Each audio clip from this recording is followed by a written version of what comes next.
I think the following thought will occur to some people listening to our discussion up to this point. You have catalogued a very formidable list of defects in Marxist theory and prediction.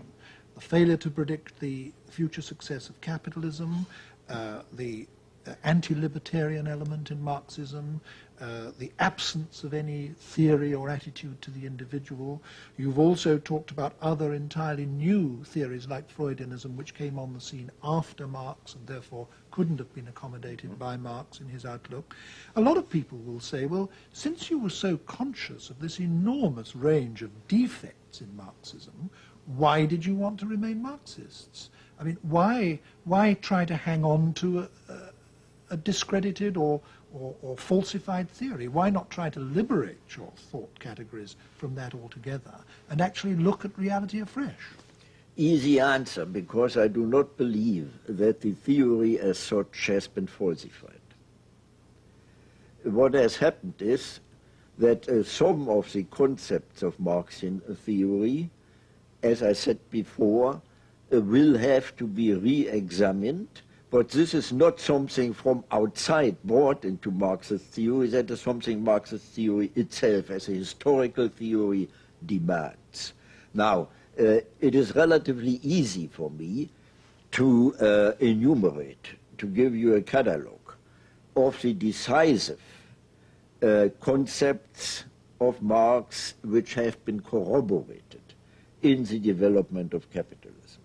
The concentration of economic power, the fusion of economic and political power, the increasing intervention of the state into the economy, the increasing difficulties in stemming the decline in the rate of profit, the need for engaging in a neo-imperialism in order to create markets and possibilities of enlarged accumulation of capital, and so on. I think this is a formidable catalogue, and it speaks a lot for Marxian theory. Well, I don't want to get into a political argument. I'd love to do that, as a matter of fact, but, well, the purpose of this program is to elicit your views on a further range of topics, but I can't let what you've said just pass like that. I mean, to take only the first two of your list, you said that there's been increasing concentration of economic power, but surely through the invention of the joint stock company, the ownership of capital has been more widely dispersed than ever before. You talk about the convergence of economic and political power. I would say yes, but what has happened in the West, at least, is that the decisive control over the economy has passed into the hands of elected politicians, who in the democracies are directly elected by the mass of the people, and they take the basic economic decisions in the society. Well, you know that with your first statement about the joint stock companies, you express one of the main concepts of Marxist revisionism, introduced first by Engels himself. They considered the joint stock companies with a dispersed ownership already as pre-forms of a socialist society. Now we know today that this is obviously wrong, and you will not maintain that, for example, in the great multinational corporations, the stockholders control the policy, national and global, of these corporations. It is not the ownership alone that matters, but the control of the productive forces, which is decisive. As far as the state is concerned and the role of the politicians, do you believe that the politicians make their decisions entirely by themselves as free individuals, or isn't there some kind of link between the policy makers and the great economic powers in the society? Well, the politicians certainly aren't dominated by the great economic powers, but anyway, I think I will have to let that pass reluctantly and get back to the Frankfurt School. We've talked in general terms about the Frankfurt School. Mm-hmm. I mentioned two or three of the individuals in my opening remarks, but I think it would be especially interesting to hear just a word from you about who the main individuals were and what they were like, because after all, they were your close friends and associates. Well, Horkheimer was the director of the institute. he was not only a thoroughly trained and knowledgeable philosopher and sociologist, but also, in a strange sense, a financial wizard who could take care very well of the material basis, as it were, of the Institute, not only in Germany, but also afterwards in the United States.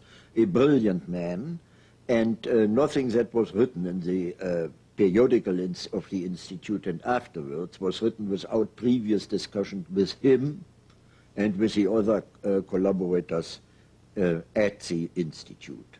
Adorno, a genius. I have to call him a genius, because I have never seen anyone who was, as you already mentioned, so equally well at home in philosophy, sociology, psychology, music, whatever it may be. It was absolutely amazing. When he talked, it could be printed without any change. It was perfectly ready for print. Then are those who are unjustly neglected or forgotten.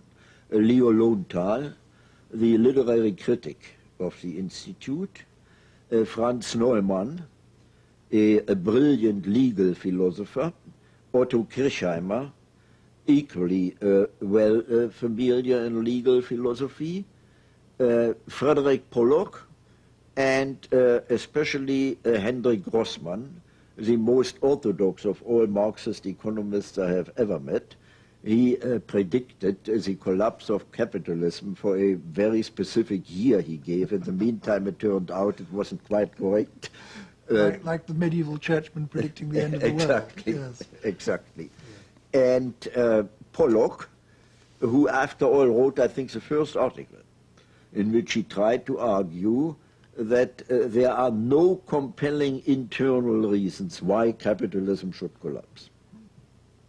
Now, one of the things that you all as a group pioneered in the perhaps late 20s and certainly early 30s was the shift of interest in Marxist studies back from the works of the mature Marx to the works of the earlier Marx, the things he wrote when he was more directly under the influence of Hegel.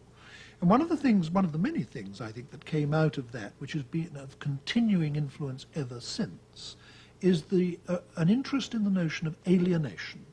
I think alienation in its modern sense was coined by Hegel, taken up and given a new significance by Marx, and then almost, you can say, fell out of Western thought for nearly 100 years.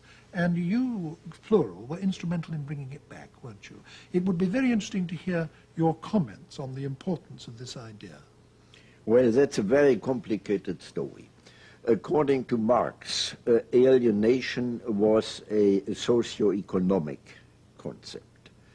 And it meant, basically, this is a very brutal abbreviation, that under capitalism, men and women could not, in their work, fulfill their own individual humane faculties and needs.